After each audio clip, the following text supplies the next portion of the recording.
Red Bulls. Yeah. 8 full hours. All Let's right. see. I think we should be live. All right. Very cool. What's up, everyone? This is a special live episode of SpawnCast, actually. So it's all live and uncut and unfiltered and everything. But right now we have two people with us. You know Evan, of course, as always, also known as Kimmerix. Hey, and I will try to keep the mental filter up. Yeah. And then we also have returning guest Philip. Hey, what's going on, guys? We do have Game Over Jesse in the title. He's running a little late, so he should enter the episode at some point as we go along here. But otherwise, we'll just kind of continue as we go, and when he shows up, he shows up. We'll be answering and checking out some of your guys' chat as we go along, mostly towards the end though. And at that point, we'll kind of take questions and stuff from the audience and see what we can answer from there. If you have any questions for Philip, you can ask him actually. So Philip, have you done any like live broadcast stuff at all or anything? I only played around with it for a little bit, just one time actually, when I got to New York. Like the first day, I went straight to the Nintendo store and I just did this live stream from my phone. Oh wow! Okay. Yeah, it was like really like throwing myself in the fire, you know. But it was great. It was cool. I think like 800 people showed up, which was pretty insane. My hands were shaking, which was also fun. Yeah, 'cause you have to hold your camera, right? You have to hold the phone while you're doing it, right? Yeah, exactly. But when I watched it back, I think it was okay. It wasn't too bad. What's up, Wesley? Good to see you, man. Thanks for coming to the chat. Oh, he said, "Notice me." Yeah, you'll see that a lot. That's good. Did you look? Let me ask you: did you get a chance to go out to that YouTube spot in New York at all? Yeah, I tried to get in. I know we talked about it. You told me on Twitter I should check it out, and I was like, that is a fantastic idea because there's some massive construction happening outside of my apartment. So it's been such a pain to like actually time that with filming. I've been like filming like at such odd hours at 5 o'clock in the morning. So when you were like, oh yeah, YouTube space, I was like, oh my God, I think I qualify for that now since I have over 20,000 subs, which I do. But so I figured it out. Like you have to take this whole test, and I got halfway through it because it's a little long. But I decided to just like kind of go and scope it out before I even started. So I went over there, and I got to the point in the elevator where you needed a key card to get in. So unfortunately I couldn't get inside, but I am planning on checking it out and making that vlog. I think that's a great idea. Yeah, there were some videos of it, and it was pretty cool. You go in, they have like broadcast like quality cameras, and they have green walls, not really screens like cloth. They have actual walls, and it's like merged down and curved, so you stand on it, and you can have like a really nice looking green screen effect. Or it was pretty cool. It looked really neat. They had like those swiveling cameras that kind of go along the ceiling and everything. Yeah, and they had just a ton of food there. So, but that's the main reason. Yeah, it looked good. It did. It looked really cool. I would like to try it. I guess New York's the closest one to me. I was hoping they would put one into Philadelphia, but New York is like 2.5 hours from me, so it's not terribly cares far. about Philly. Yeah, I know, right? That's fine. That's fine. So, did you guys play anything this past week? I've been playing a ton of Lego City Undercover. That's been like my go-to game. That and Graceful Explosion Machine. I mean, pretty much every single time a new Switch game comes out, that's kind of my focus. But sure. I never played the original on the Wii U, so this was like a brand new experience for me. And like having it on the Switch was, you know, of course, such a treat. Yeah. So, did you play co-op with it at all, or just do mostly single player? No, I've just been doing single player, Okay. But I did accidentally activate the co-op, so I got a chance to kind of like mess around with it by myself. And it looks like it works really well, as far as like how it looks aesthetically. I don't know exactly how it plays, but that sounds like really like sad playing like co-op by yourself. I know, right? Like I just picture like a sad violin playing in the background while you're doing it. Just me and my dog over here. Like no, I've seen some video of the co-op, and it looks really cool. Like it's like the one Joy-Con actually works really well for that game. So nice. It's a little surprising. You wouldn't think that one Joy-Con worked very well for that game, but yeah, it works fine. Yeah, if you never played the original on the Wii U, I would definitely say if you're looking for a good like open world game to get into after Breath of the Wild, this would be a good one to pick up. It's not too like babyish, you know, it's not too kiddish. Yeah, the humor is really good in it too, and it's on I think all systems now. It's on the Switch, PS4, X1, and PC now. That's what I was really So it's excited on about. everything. Yeah, like the day and day release with PS4 and Xbox, like it was such a big deal, you know. So Yep. Yep. great. Yep. So I still need to get that, but I was playing Persona 5 for a good bit, so I've been stuck on that now. How is that? Are you enjoying it? You know what? It really is good. The story is a little crazy when you first start because they don't explain anything and they throw you completely into the fray like instantly. Most Persona games you end up playing for like 3 hours before you do any combat, and in this one you're doing combat in like the first 15 minutes. Oh wow, that's good. So, but it's one of those games where it's not to spoil anything, but you start and then you have to remember back. So you end up like remembering back and playing through like previous events before you start up. Okay. But it's been fun. It's very very stylized, like more so than any other Persona game. Does it But play a lot like Persona 4 Golden did? Like, is it that same exact sort of engine and style type of uh, game? yeah, kind of. I mean, it plays the same like battle wise, where you have a persona and you try to pick weaknesses and you get one more as you go along. Like you hit a weakness, then you get to go again, and you hit a weakness, you get to go again. Okay. And it overall though, I've only played so much of it, a couple hours now, but it's pretty fun. I like the visual style too. It has like a really nice looking, like almost anime cell shaded look to it, and it plays well on the PS4. So there's no hitches or anything when I'm playing it. But if you like Persona, you will like it a lot. It's probably the best Persona game they've made so far, based on all the reviews. That's awesome. That's exciting. I'm really excited to check it out. I loved Persona 4. I never like finished it. I never got a chance to finish it, but I Mhm. really dug into it for like I don't know. I think I put like 40 hours into that game. So it's See, great. my favorite one is Persona 3 on the PS2.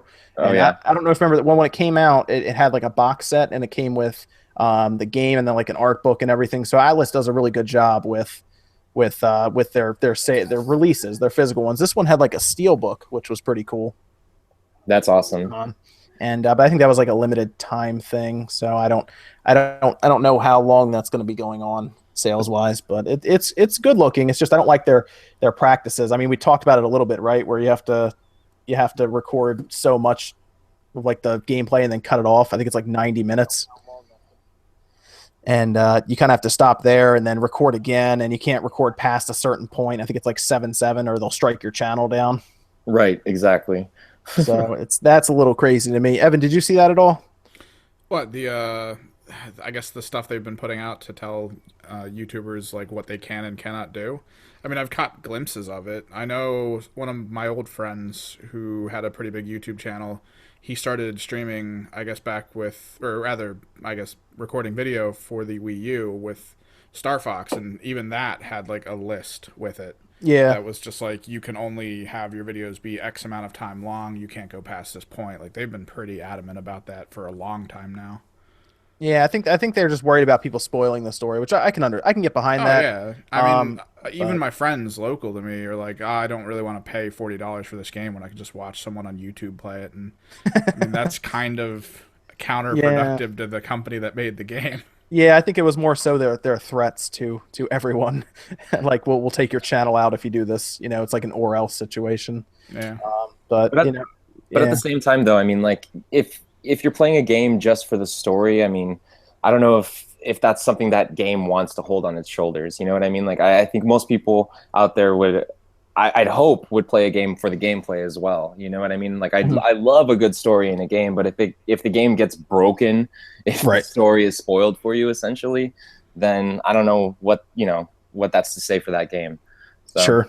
Yeah, that makes sense. I was talking about that in the video I made for that exact same thing, where the gameplay should be important too. Well, that's but the thing about the recording. I mean, you can easily just spoil a game. It's not like they're going to yell at you for spoiling it as much as they are going to show it to you. A lot of people seem to get everything they need out of visually seeing what can happen. They get Right. those gameplay moments from watching the video and experiencing it through someone else. Whereas if you were just like, this is the ending, people are like, oh, that's kind of cool, but I still want to play it. Yeah, you would want to, especially in Persona 5, right in the beginning, you kind of see like you start off midway through the game, basically story wise, and then they recall previous events leading up to that point. So it's one of those type of games, but it's the story is definitely very complicated in the beginning, where they don't explain anything to you, and I assume there's going to be a lot of little reveals that they probably didn't want to be spoiled. So I can understand that, but at the same point, you're right, gameplay is pretty important.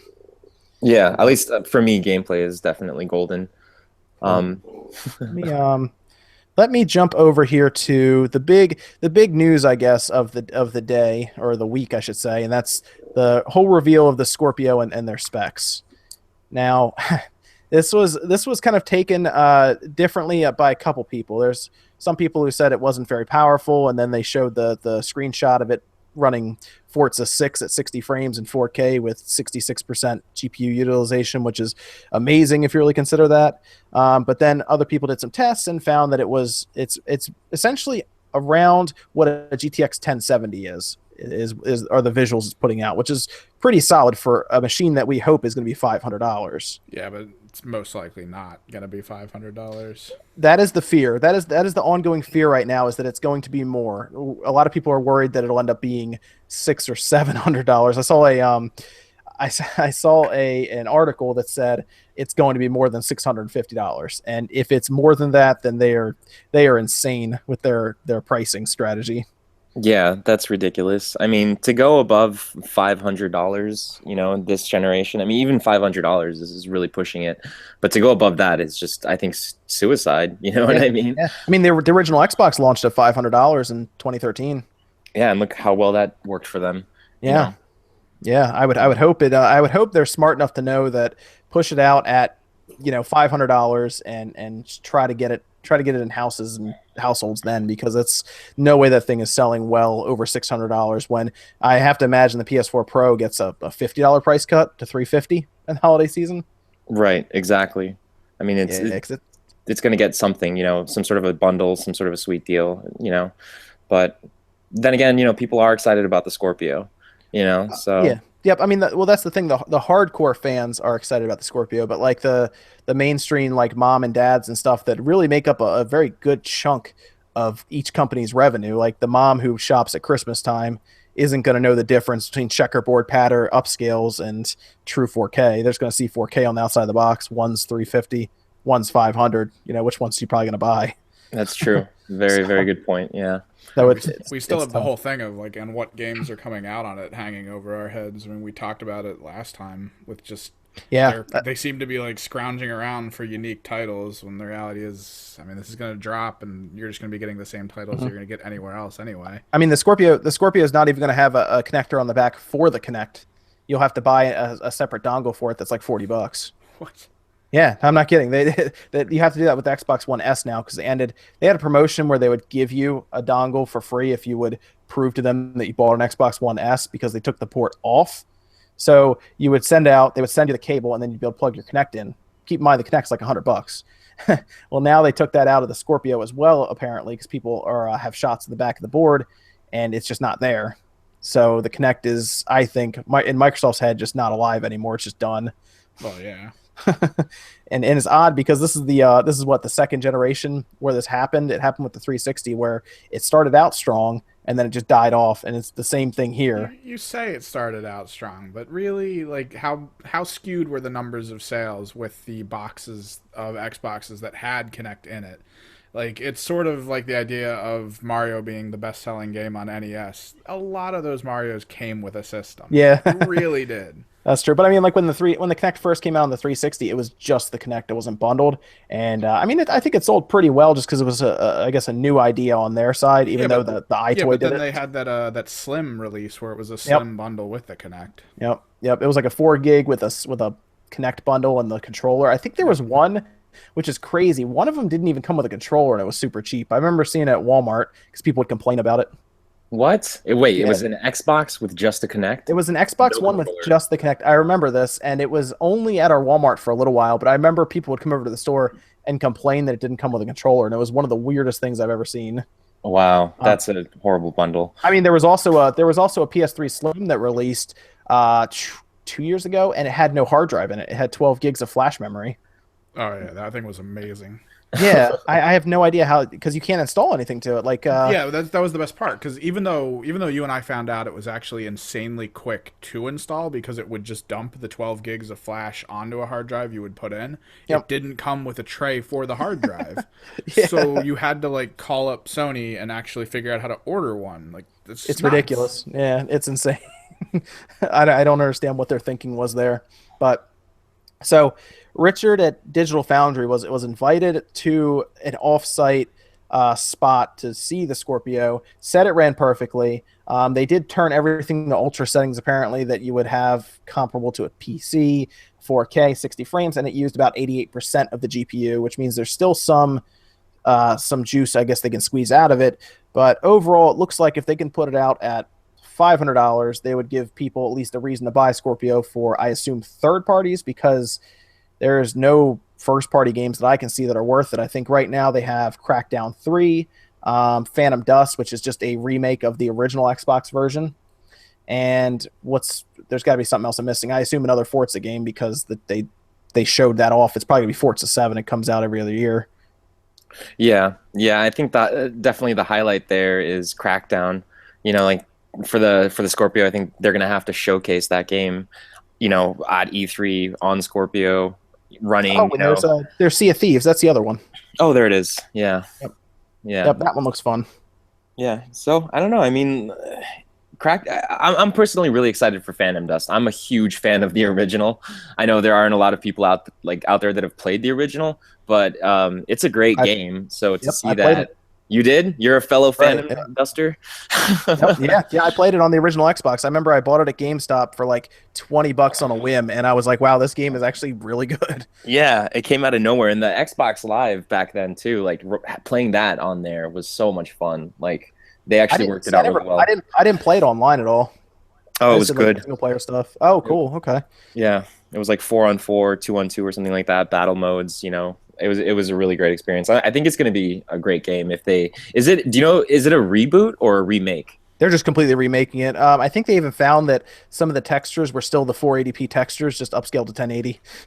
Nice. And this is the other problem I have. I remember I talked about this in a video that I did recently.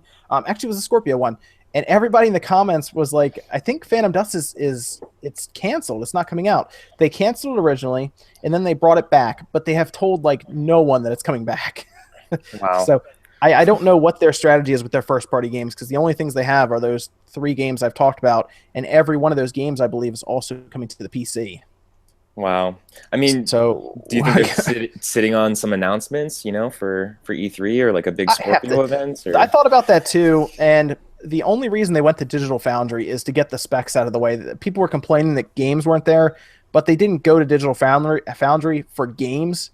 They went there to show specs, because Richard from Digital Foundry and them, they're all into frame rates and resolution and specs, and their audience are the ones that are going to care about that, not necessarily the thousands of people who are going to watch E3 when they present.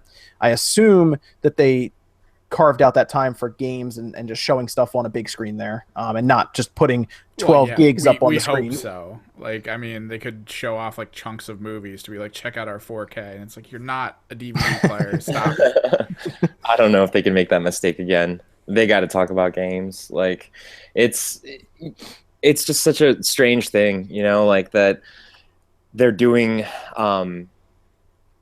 That Scorpio is like coming out so late in the game. You know what I mean? Like, it's exciting that we're seeing a new console coming from Microsoft, but they're like the PS4 already, or the PS4 Pro already came out, and it's had its time to shine and stuff. And yeah, it's a new year, and like there's room for a new console, but people are so excited about the Switch right now. It's flying off the shelves, and I feel like a lot of people out there, like I was just looking through my friends list on my PS4, and it looks almost empty. Like not nearly as many people are playing anymore. And I'm not saying that PS4 is getting like abandoned for the Switch, but I know that a lot of my friends are playing their Switch more often than like their Xbox or their PS4 or whatever. So I'm not sure how much thunder they're going to steal away from Microsoft with that. Well, I keep an eye on the sales charts heavily for everything, Switch, PS4, everything. And right now the Switch is just running over the PS4 in Japan, like badly. Wow.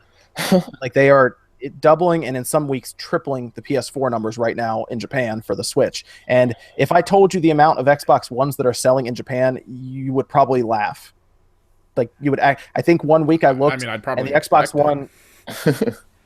So let's say 1 week I think the Switch did well. It was like 78,000 units sold. The PS4 sold like 1,000. The Xbox One sold like 36. 36? Like not 30, like 36. Okay. Like Wow. 36. Well, John, you and I have seen the pictures of like the stands and stuff in Japan that sell Microsoft stuff, and they just have signs on top that's just like dog fecal matter and things like Yeah, that. yeah, because they see it as like American garbage, pretty much. And I mean, realistically, what games are on the Xbox One that would appeal to like the Japanese audience? You know, I I mean, remember yeah. back in the So day playing Halo 3 at like 3 o'clock in the morning. I once ran into a group of like 6 Japanese guys that totally You kicked my found them. ass. You found all 6 Yeah, of them. yes, all 6 Xbox 360 owners in Japan, and they were incredible. Oh my God, I don't know what they're doing over there, but they're good. well, even the 360 though had RPGs. I mean, it had stuff that may appeal to the Japanese consumer. I mean, it had an Blue Infinite Dragon. Undiscovery, Yeah, of Vesperia. I mean, there were a lot of games on there that may appeal to the Japanese audience, whereas the Xbox One has like nothing, like seriously, not much at all. So it's tough for them right now. I mean, Phil Spencer decided, hey, I'm gonna go to Japan and talk to Japanese developers so we can try to pull people over. And I don't think it went well because nothing's happening.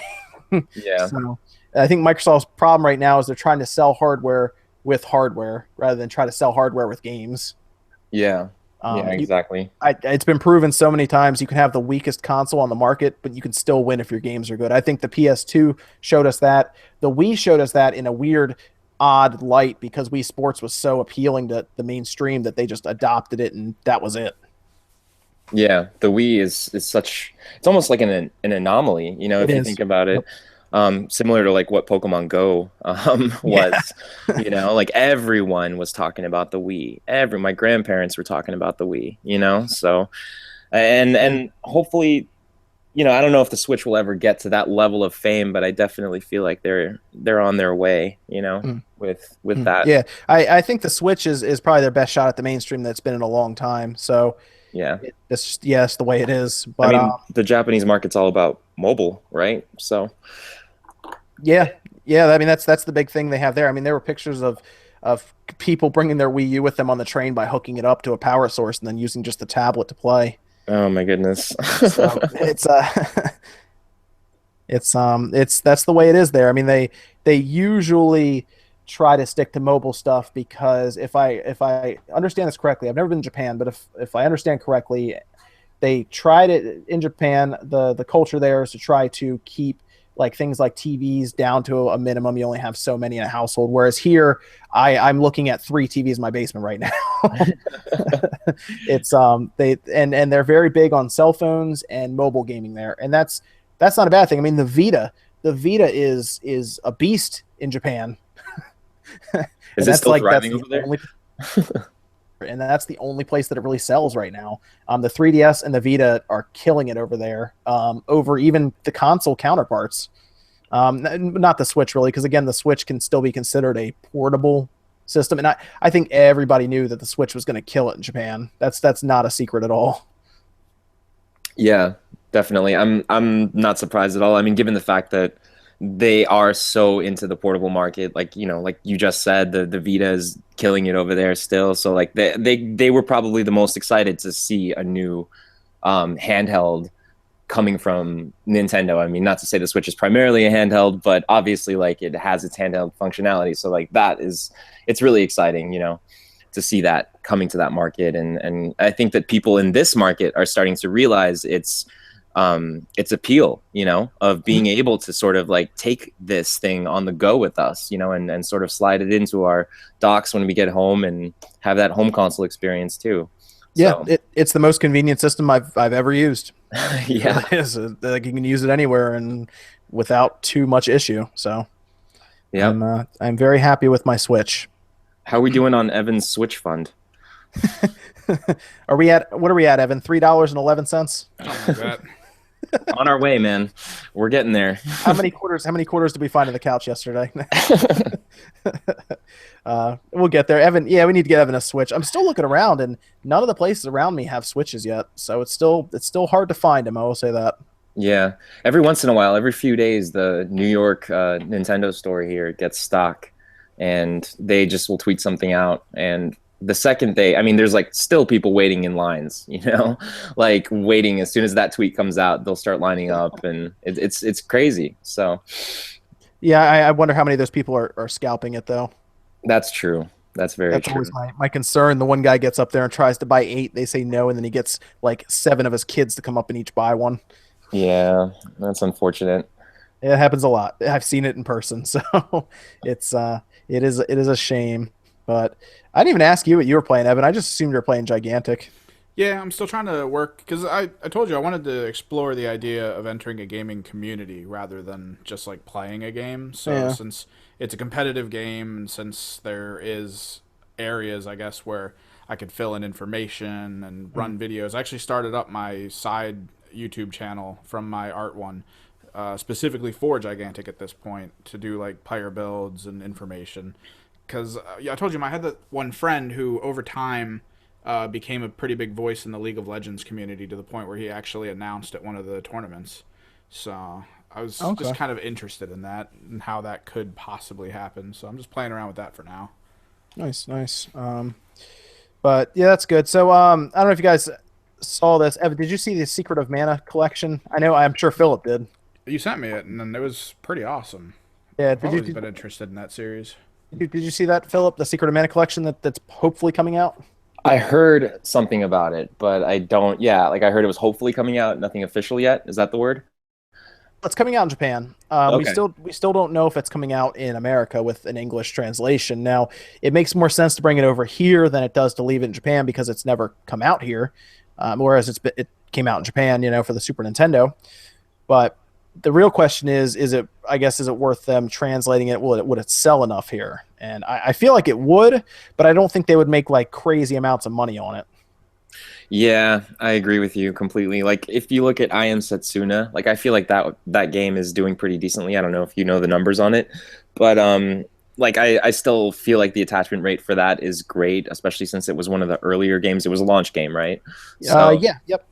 yeah. So I mean, if you see that, then I can't see why they wouldn't at least try to bring it over, especially if they're already bringing it to the Japanese market and they just have to add English translations. I know that, that's not too difficult to do for a lot of game developers. So, Well, the interesting thing is, it already exists. There already is an English patch for it. People made it, like just random people who get together, make patches for these things, not being paid at all by the company who makes the game, designs these patches so you can play them in emulators. So one already exists, and it's really good. But there's no, I don't think they're going to go out and use it. But it also, I mean, I guess they could use it. It really depends on if the fan community would just give it to them or if there would be any kind of money traded. That might be a problem. yeah, But that's true. it's definitely doable. If a bunch of people did it in their free time, I'm sure they could easily pay people to do it much faster. Um, but we'll see. Now, the cool thing about Secret of Mana, the first one and the second one is it had multiplayer functions, and I feel like the Joy Cons would be perfect for that because it has you. It's like an action adventure RPG. If you haven't played any of the Secret of Mana games, Philip, it's very fun. But they had 3-player, and you'd actually use the multi-tap for the Super Nintendo. Oh, really? Yeah. Yep, and it was really cool. And I feel like it would work well with the Joy-Cons and then maybe a Pro Controller synced up. And it would actually work well on that tabletop mode because you don't split the screen up. Everyone's just on the same screen at one time. Yeah, So there's no split or anything. yeah, that would be perfect. The Switch's screen is small as it is, so when the games like, Fast RMX, I've played that in tabletop mode. Like that, it's okay. It's difficult when you're far away, but like when it's split up, it's not as great. So I'd love to see like more party games like that you play on like, a single screen. So anything like that would be great. And I'm all about more JRPGs coming to the Switch, so Yeah, that system, the Switch would do really well with JRPGs. It's just like I'm playing Persona 5, and I can't help shake the feeling that, man, I wish this was a portable game. oh yeah, you could just get lost in that for hours, just grinding away.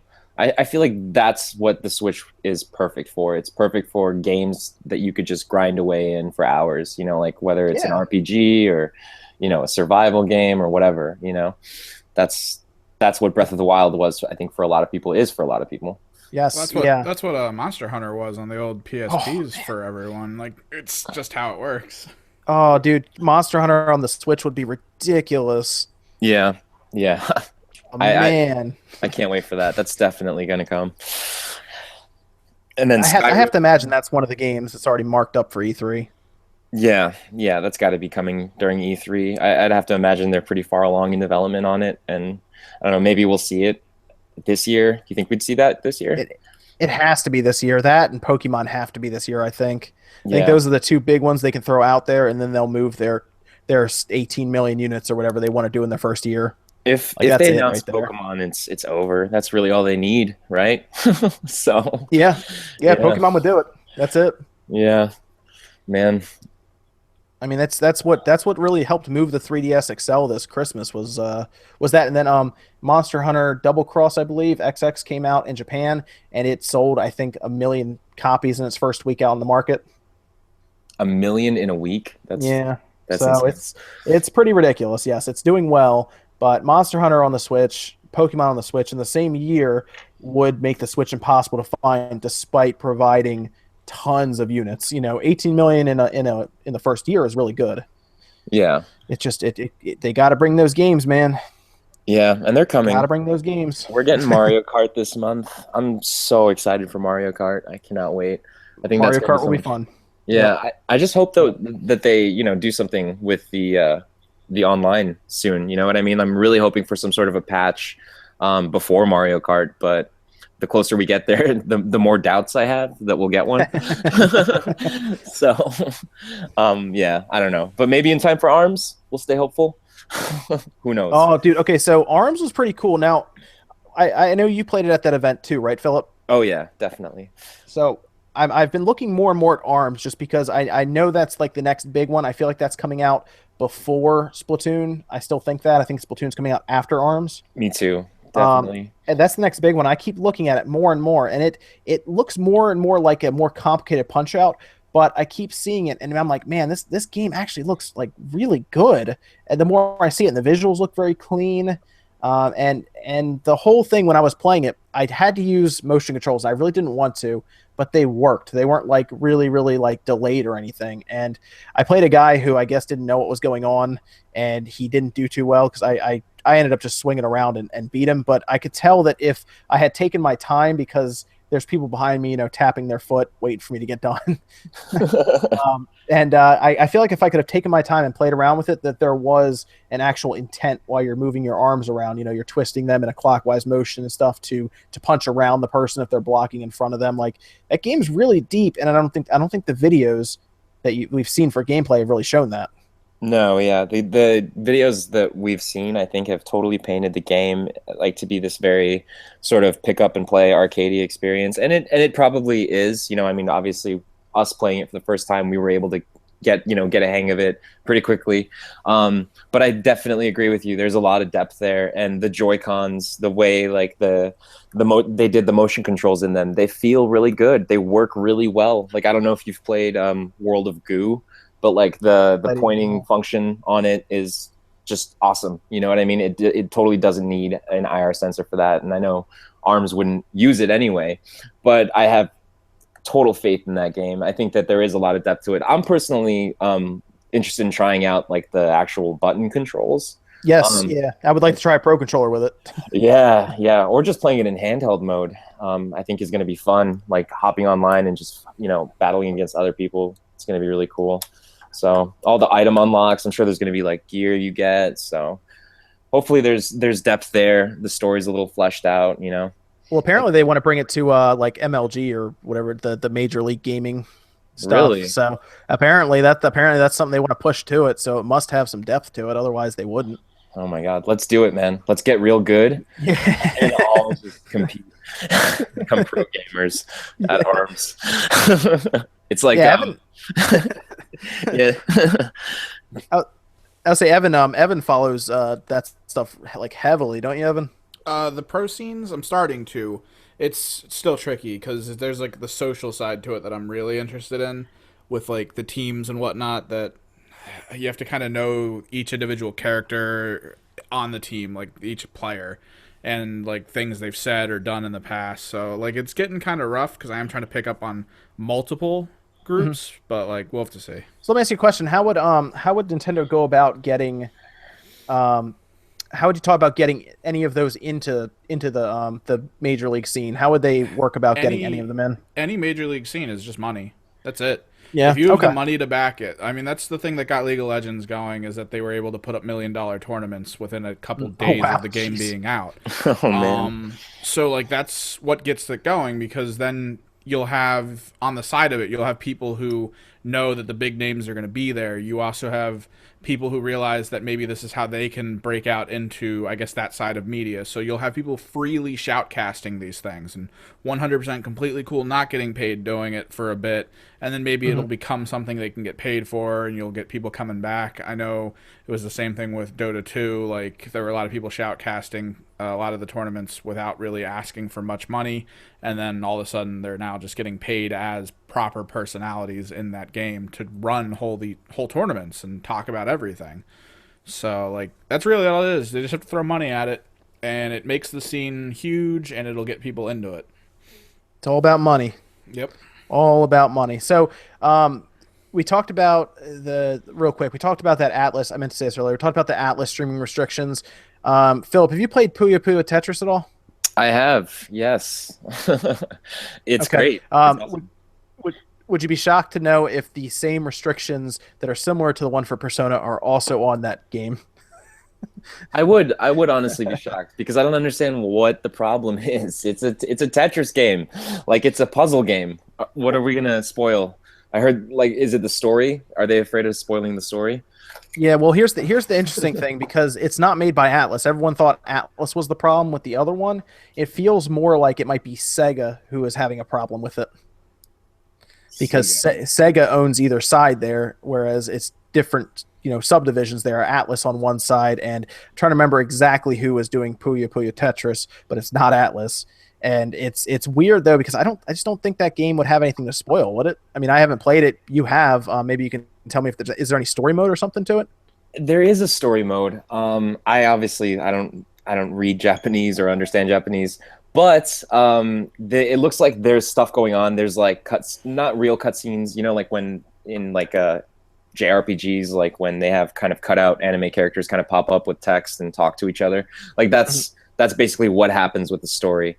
And it feels a little bit like, it's like levels, like level 1, level 2, 3, 4, 5, and then you go to different worlds. So I don't know how much there is to spoil, but I guess I can understand them trying to keep their intellect property safe or whatever. So let me jump over to another topic before we take questions from the audience. So if you have any questions for Philip, Evan, or myself, I guess get ready with them, and we can kind of go through the text. So today there was a report. This is very interesting, from a faltering GameStop. Have you guys have kind of been following the decline of GameStop at all? Yes. Oh man, those poor guys. They first off, they can't seem to win at all. They keep shooting themselves in the foot. It's karma. It's karma. I'm telling you. Well, today, this is funny, kind of. Well, not really compared to. Well, I'll let you guys. You can tell me what you think. So apparently, they had a large amount of credit cards stolen from their servers. Oh my gosh, are you serious? Yeah, and the real problem is, for some reason, either they were storing them, or there was a malware like keylogger on the site, and it was pulling those. You know how there's 3-digit numbers on the back of everyone's cards to keep them, I guess, quote unquote, safe. Yeah, the SVC numbers. Yeah, those, security thing. Those were allegedly stolen along with credit cards, because GameStop was either storing them, which they're not supposed to, or they were being keylogged from the site with some kind of malware that was installed on GameStop's site. Wow, that's insane. Yep, and here's the thing. This apparently, the breach took place, or at least has a range of data somewhere from September of last year to February of this year. Oh my gosh. Yes. So if you have shopped at all on GameStop in the last 4 or 5 months, and you used your credit card on their site, you may want to check your balance and everything, because if you look in like the forum posts, because this blew up on Reddit, blew up on all the GameFAQs forums, people are saying that they're finding fraudulent charges on their statements now that they're looking back. Oh man, that's really scary. That makes me want to go check my history. Yeah. So it's like, if you bought if you bought anything on there, go check, at least take a look to see if there's anything crazy going on. Wow, that's I'm crazy. good. We bought that Pokemon Go thing in cash. We're fine. Yes, you paid in cold hard cash. That's how you go, man. Can't trust But GameStop with your now credit card these days. now there's an inherent problem because of that, because they may have stored those numbers, because there's this big hack. Because remember, it happened to Target and Home Depot. This was a little while ago, and they offered everyone who had their stuff stolen, which, by the way, was encrypted credit card numbers. Apparently, what was stolen from GameStop may not have been encrypted, and it's for sale on the black market apparently right now. Oh my gosh! Yeah, The whole list. Yeah, apparently there's a couple of sites and blogs right now. One is run by a previous Washington Post writer and reporter, so he's like a credible person, and he runs an entire site now that reports on cybersecurity and stuff like that.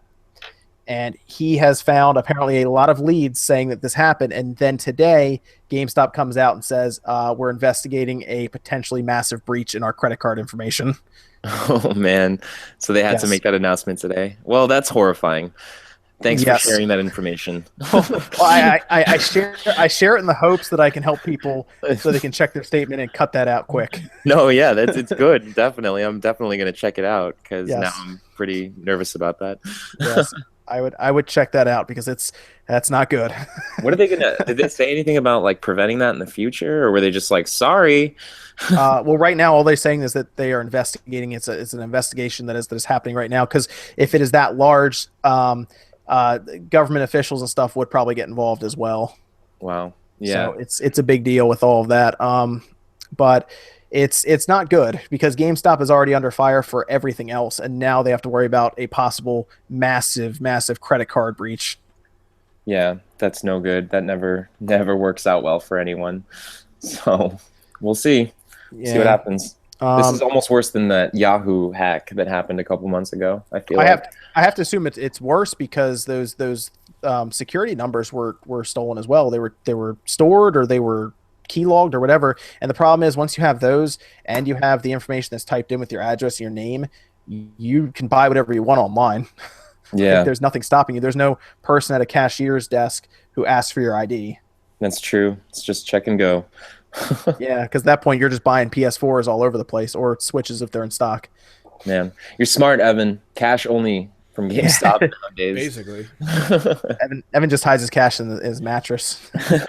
There you go. The only safe place. That's what, keep it with the rest of the Switch fund, right? So yes, I would. What's interesting is I remember hearing about this a long time ago. I haven't tested it in a while, but apparently if you call your credit card company, they will provide you with like a temporary number to use online if you don't feel safe using your card somewhere. Okay, that's cool. That's good to know. So that's that. Let's see. I guess we can open it up for some questions to the audience here. This awesome bunch of people here who are watching us. So let's see what people in the chat are talking about. Do you guys have the chat window up? Yeah, yes. The chat window up. I know there've been a couple people talking. Someone asked if we were going to get a Patreon for our thing together, and I mean we're working on that, I guess, still. That'll happen eventually. Yeah. I have the page built. I just have not hit that publish button yet. Yeah, we just want to make sure it's good enough for people. Yes. I have not hit it is seriously done. I just have not hit the button to make it live yet. So I need to figure out something cool to put on it for you guys. That's about it. Yes, so Dragon Quest, yes. So do I like Fast RMX is very good. I don't know if you played it as well, Philip, right? Fast RMX? Oh yeah. Yeah, I love Fast RMX. That's like top probably 3 favorite Switch games right now. I keep coming back to that game almost on a daily basis. I just wish that it had a bigger online community, and I heard that the developers were actually updating it pretty soon to add some new modes in, and also to like update the whole online functionality where you can start inviting your friends. So if you haven't picked it up, get it. Please. Yeah, if you like F-Zero, it's good. It's really good. Yeah. Definitely. It has that what is that? That Ikaruga kind of feel where you have to try to change colors based on what you're running over. Oh yeah, it's almost like a rhythm game. You know what I mean? There's levels of rhythm game in it, because I know they had there were a bunch of games that came out similar, where it was like a pseudo racing game, but the high score was based on how many hits of the song you get on the track. I can never remember what those ones were called though. Like there were just a few of them that came out one year, then that company vanished. So I see this. I see this happening here in the chat as well. So you saw Snake Pass, Phil. Did you get that at all? Yes, Okay, you I did. did. I did. Have you seen any of the comparisons for the Switch and the PS4 and the Xbox version? I haven't, no, but I'm interested to hear about it. Okay, so the Switch version runs better than you'd expect compared to the PS4 and the Xbox One. The PS4 version does not run at 1080p.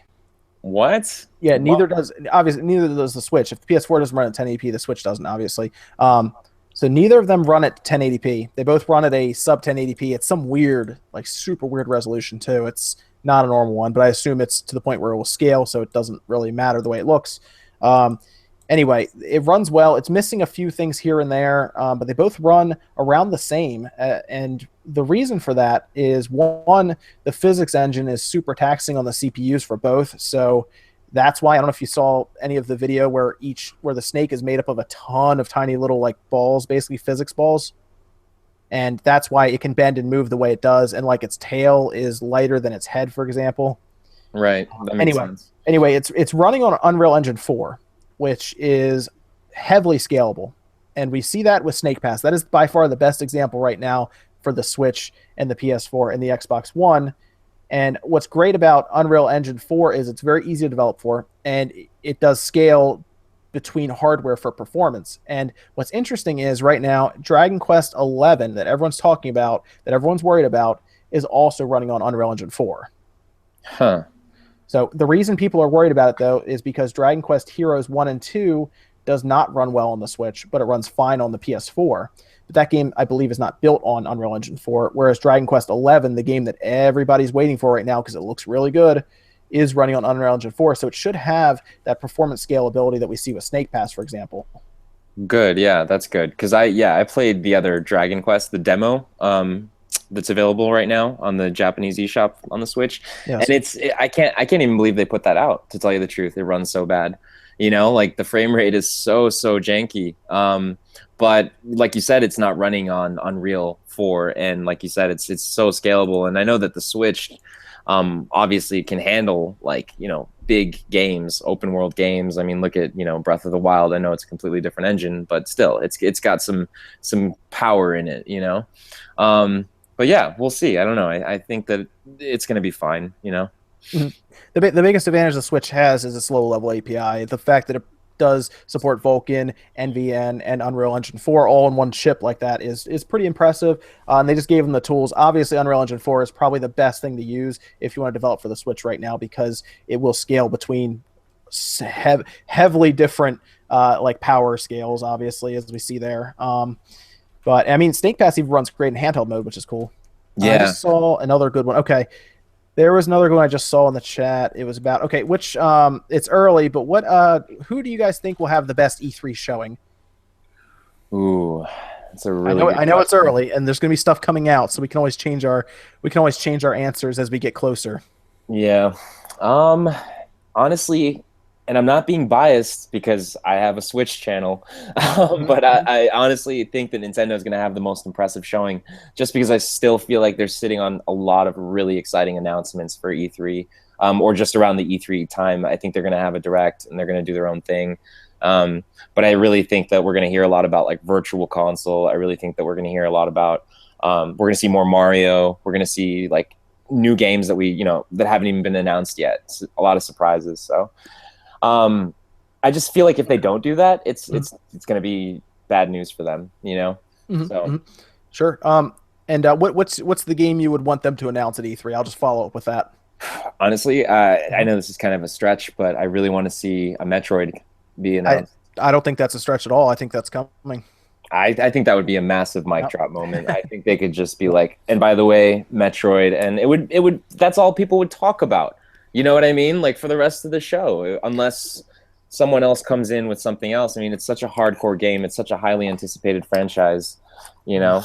So, well, I already explained that they end the show with like an exit trailer, and it just has Samus turning and looking at the screen, and then it ends. So yeah, I see that you totally. could do something like that. But Evan, out of who do you think would have the best E3 this year? Well, with how the narrative is going, it's probably going to be Nintendo, honestly. but probably it would be more interesting if like all the issues we've been talking about with Xbox and their lack of games and how kind of not keeping up Sony is with a lot of their fan base, like in terms of what they probably want as well. Hmm. Like, what if it just spins around and Xbox is just like, oh, these are all the partnerships with these companies we picked up, and just like hucked out all these titles that we didn't even know were possible. It won't happen though, but I think that'd be a wonderful thing to just have that kind of 360 spin around to be like, oh, well, it's no longer just about the one console that's been winning these past couple months. Like, we actually have stuff happening now too. But I feel like those companies are in such pain, or specifically Microsoft is in such pain now, that they probably wouldn't wait on an announcement at till E3 to be like, oh, look at us, we're over here. So we'd probably hear before then. Yeah. But So- at this point, it's probably just going to be, like, in all honesty, just Nintendo kind of sweeping the board again. This is pretty much Nintendo's E3 to lose, pretty much, because they have the most to reveal. There's most of the questions are being asked about Nintendo and their Switch, which games are coming out that aren't on that list right now, because we hear rumors of Pokemon Stars. Apparently that's happening. We hear rumors of Metroid. We even hear rumors of Resident Evil making their way over to, like, Resident Evil 7 making its way to the Switch. We hear rumors of this interesting VR idea. So there's a lot of stuff. Monster Hunter. Capcom has done nothing but drop hints of Monster Hunter. The main lead director said, enjoy it on the 3DS first. He said. So First. I think, I think they show up there and they do things like show us Monster Hunter, like show us Pokemon, like show us the online service. We still don't even know how the online service is going to work. Yeah.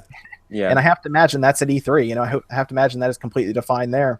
And maybe they show off GameCube games or something that are remastered. There's a lot of stuff Nintendo has going for them right now that you don't usually have at an E3 unless you are showing a new system.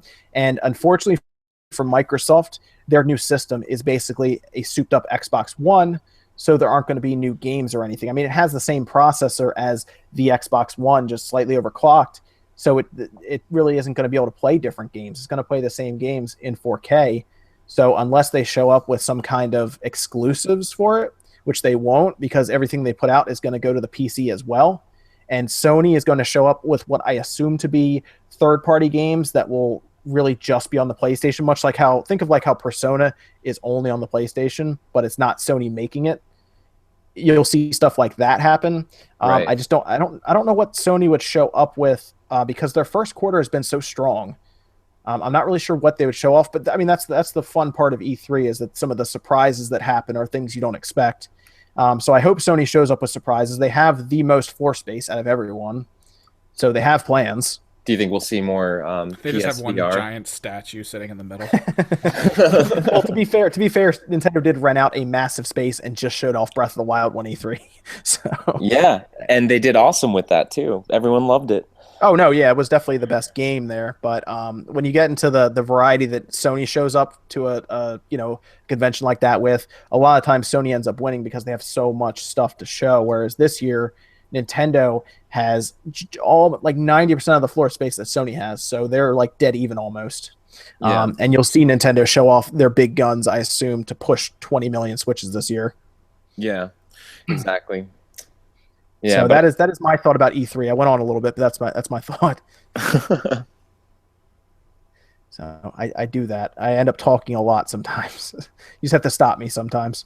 Oh, that was the other thing I meant to say.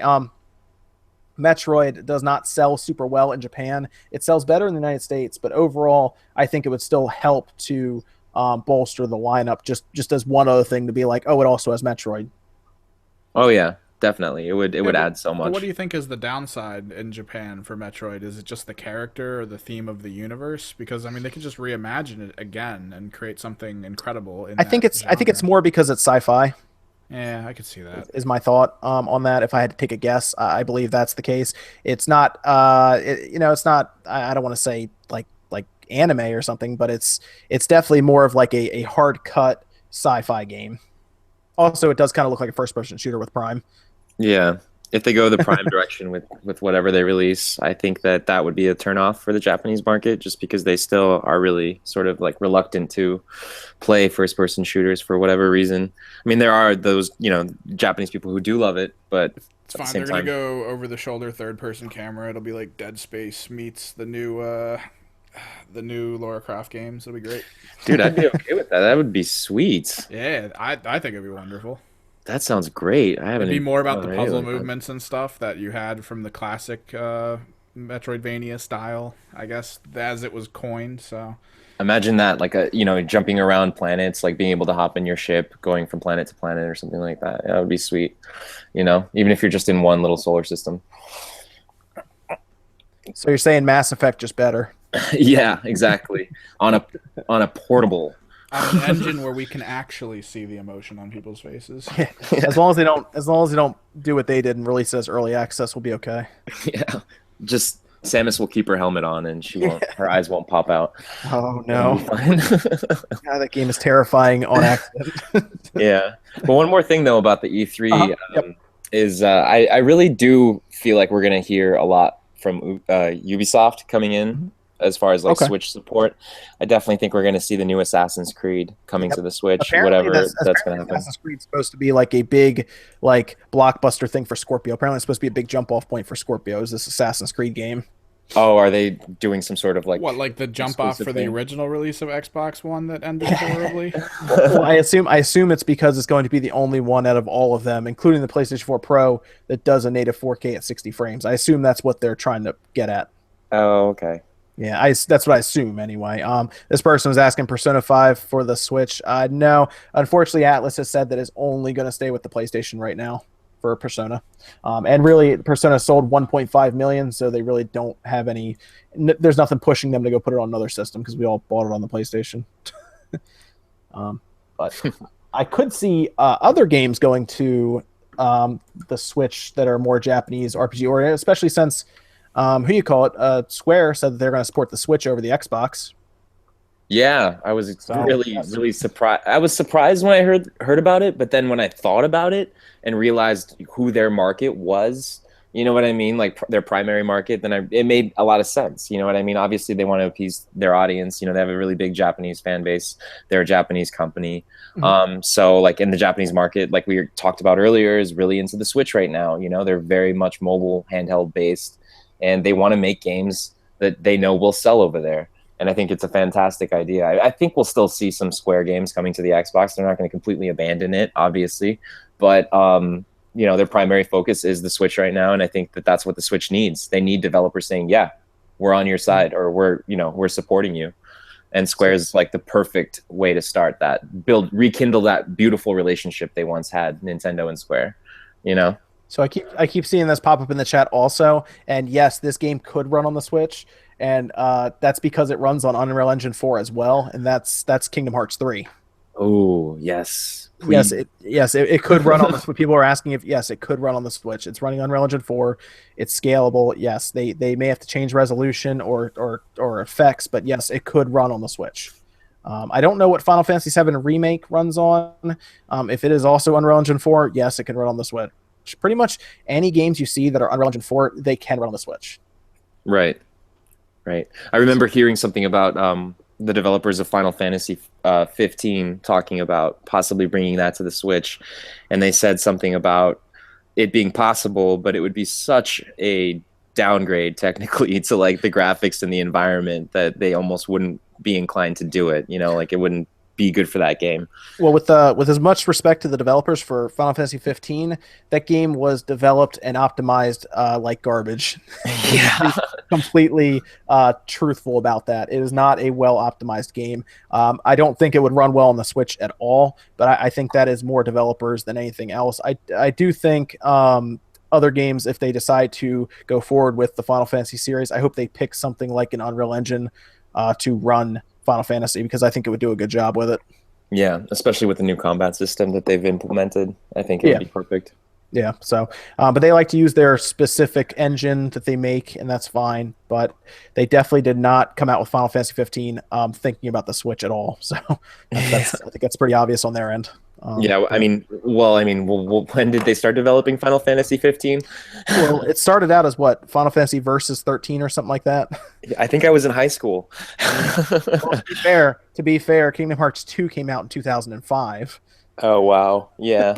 The 360 came out, I think, around that time when that was out. Yeah, we've been through an entire console Yep. generation Yep. before that game. Yeah. And it's still a couple years away, or at least a year, if not two, right? Yes. Yeah. E3 maybe. Hopefully, Yeah. that would be something that would, I think, set fans off at the Switch at the Nintendo conference. Would be if Kingdom Hearts 3 popped up randomly. Oh my So God. Yeah, that would be that would be a insane. good one. That would be a good one. Let's see, anything else in the chat. I see ukulele. Are you guys getting ukulele? Yeah, I'm gonna get it, definitely. I'm probably gonna get it eventually. Yeah, because it's coming to the PC as well, so you could also get it, Evan. I will be getting it. I need to figure out what system I'm getting it on. I assume PS4 because it won't be on the Switch right away, from what I could tell. Yeah, I'm gonna sit on the Switch version, wait for that to Yeah, pop so on. I guess I'll pick it up on the 4 or the PC. I don't know. I'm torn. Maybe I'll just get it on the PS4 because I'm sure you'll end up getting it on the PC eventually, Evan. And I want to see how the patch works on the PS4 Pro. Yes, I know this person at the top is saying that yes. Takashi did tweet top secret mission starts now and had a picture of the Switch. This, of course, is one of the masterminds behind Chrono Trigger, which tells me that Chrono Trigger is probably being ported to the Switch in some way. If it's a full remake or if it's just them doing what they did with, for example, Secret of Mana. Either one's fine. Again, Chrono Trigger is a great game, and if they do end up taking it, putting it with like good visuals of 1080p dock mode, 720p handheld mode, it's a great game. I just hope they wouldn't sell it for more than $20, for example. But or if they did a physical release, they could get away with that. Do a physical release with like a nice manual and everything. I would probably pay $30 for that if they did that. If they were smart, they would do that, and I think that they will do that if they put out Chrono Trigger, because that would be amazing. Like people are going insane for physical releases right now, especially on the Switch. So seeing that would be awesome. Oh, this is a good one in the chat too. I talked about this in a video. Okay, so Sega, Evan, did you see the Bayonetta game that came out on Steam? I saw it pop up. Okay. Did you check out any of the achievements or anything in that game? No. Okay, so the achievements form a picture of Bayonetta facing the other way, obviously, because that's how they present that character. Anyway. It's what sells. Yes, I know. Anyway, if you look on her ribbon from her hair, it has a URL, and the URL takes you to a countdown clock. And it is set for the 11th of April, so it is set for another 3 days. And I think what everyone thinks is going to happen is two things. One, Bayonetta is finally coming to the PC, or two, Bayonetta 3 is coming out. Huh. Well, if the game that you're getting this from comes from PC, then it's most likely just going to be a PC release of possibly 1 and 2 as a bundle deal. Yes. And that would be, I mean, the first Bayonetta was great and all, but man, it would look really good on a computer that's like really just, rolling along with like 4K or 60 frames. That is a game that needs fluid frame rate, and I think would do really well on the computer, especially if it's the first. See, that's the thing though. The second one probably wouldn't go to the computer unless there was some rights or something that was changed hands, because as far as I could tell, I thought Nintendo had their hand in that. Well, then if they're just releasing the first one, it's gonna have to come with a bunch of extra stuff. I mean, we're past that threshold where people on PC might not care, and for the amount of work that the company would have to put in to port it, I guess, to make it like smoother and everything for a computer release, like it's not going to be worth it unless it's like a really good deal with a ton of stuff going on. Or maybe they're just going to announce the third one, and then the third one's going to be on PC as well as other consoles to further make us wonder what the hell's going on. Like when Bayonetta 2 came out on Wii U exclusive, that one time we were like, well, no one got to play the first, so you had to buy it as the original bundle so you could get 1 and 2, but then they re-released it after it sold out, but only sold 2, so you couldn't play 1 unless it was just really awkward. I guess if they wanted to stay in the same vein as that, they would release 3 on PC only and just blow everything up. Yeah, but that's what I do think it has to be a Bayonetta the first one to the PC, I assume. Anyway, April 11th, everyone's talking about Dragon Quest 11 getting its release date. I hope it releases in parity, Japan and the United States, or at least the West at the same time. It probably will come out in Japan first, though, because the dialogue is being done in Japanese and then obviously translated to English. Let's see, I think that's everything. Oh, Injustice 2. That's kind of up to Ed Boon and their team. I know he's a big Nintendo fan. He's been doing this weird thing where he likes to troll fan bases. He releases a picture of the Switch for St. Patrick's Day in all green, almost like it's on his mind. Like, oh, why would the Switch be on your mind? Oh, it's because you're doing Injustice 2 for the Switch. Injustice 2, yes, that could run on the Switch if they wanted it to. But the question really comes down to Nintendo agreeing with them, with WB and licensing and everything, and if they come to an agreement. Because I'm not really sure what the problem is between Nintendo and companies, larger companies, I should say. They like indie companies, but when it comes to larger companies, something about Nintendo working with them doesn't seem to mix well. I don't know what it is. It's been that way for a while. Injustice at least came out on the Wii U, so I do think there is already a relationship there. If they were going to put Injustice 2 on the Switch, they probably would have already announced it by now, since it's coming in May. Yeah, that's way too soon for it to just be, randomly announced like that, like a ghost release. But it could come out later, you know what I mean? Like they could be porting it at a later date, maybe in the holiday, maybe sometime towards the end of summer. Oh, yeah. So I'd love to see that game come there. I think it would do great on the Switch. I think it would play great on the Switch. Especially like something like, with the Joy-Cons and stuff like that. It's great. So very good, very good. I think that's going to do it for today. I think we hit our 1 hour mark, so I think we're going to wrap it up here. We'll probably do more of these live shows. This was actually a lot of fun, especially looking at the audience chat and everything. I think that was a lot of fun. So we'll probably do more of these as we go along. Yeah, definitely. Thank you everybody for coming in. It was fun hanging out with you guys. Oh, this person has asked this a lot. They wanted me to comment on Battle Princess Madeline. If you guys have not seen this, it's kind of like a Super Ghouls and Ghosts style 2D game. I did a whole Newswave on it, so I don't know if they missed that, but I've already talked about it in Newswave. It looks good. It's okay. So the interesting thing is here, a guy and his daughter, she wanted to make a game, and she wanted to make Ghouls and Ghosts or whatever, and he decided, since he's a programmer, he can do it. He takes her ideas that she draws down that are like artwork and then turns them into enemies, level design, items that you get, armor, and it's a really cool idea. It's on Kickstarter, so you can kickstart it. He is bringing it to the Switch from what I can tell. I think they had to meet a certain goal, and I think they met it, or they're about to, and I think that's why a lot of people are trying to push that there, but it's a cool game. If you like those 2D side-scrolling, very difficult games, you would like it. It's very, very very artful and everything. It looks very good. Spiel on Battle Princess Madeline. Nice. So I would check that out, though, Philip, if you have not. It has a Kickstarter page. Just take a look at it and see what the how that gameplay plays, and see if that appeals to you. Yeah, definitely. It sounds awesome. Actually, I would check it out. Evan, I would check it out if I was you also, because it's also going to the PC, I believe, too. I'll take a look at it. I mean, those games are kind of fun, but like, I don't know. They never really held me. Okay, that's gonna do it then. I think we made it past our hour. No, YouTube has not died. Just channels that I guess they deemed inappropriate have been struck down. Anyway, that's going to do it. Philip, where can they find you? You guys can find me on Twitter as @PhilipMusin, or you can find me on YouTube. You just look up YouTube, or check the description of this video. Yep. And Evan, where can they find you? Where do you want to point them? Well, I mean, I'll be working a little bit more with you with SpawnWave to try to keep it moving forward. But other than that, we've got Kimrick's project, if you're kind of more into art stuff, so, separate audience. But I am starting up a gigantic channel at Kimrick's Games on YouTube, so I can keep that separate. Or you can just follow me on Twitter at Kimrick's project. Very cool, very cool. And are you going to do more of your vlog updates on there too? The which one, for the art one? Yeah, your art one. Yeah, where you talk about conventions you're going to and everything. Occasionally, yeah. I'm trying to get a better camera to record, and I'm trying to go to a good convention. I've only been to one so far, Mhm. this year, and it was the one you were at so far. And I got one more I'm gonna try and get to that I know of, but Mm. just planning because I know there's one this weekend that I want to avoid. Since the last time I went to it, they kind of threw me in a corner with some really weird people, and like no Nice. one came into that room at all. Oh So man. I don't want to touch like that one, but I'm still looking around. Mhm.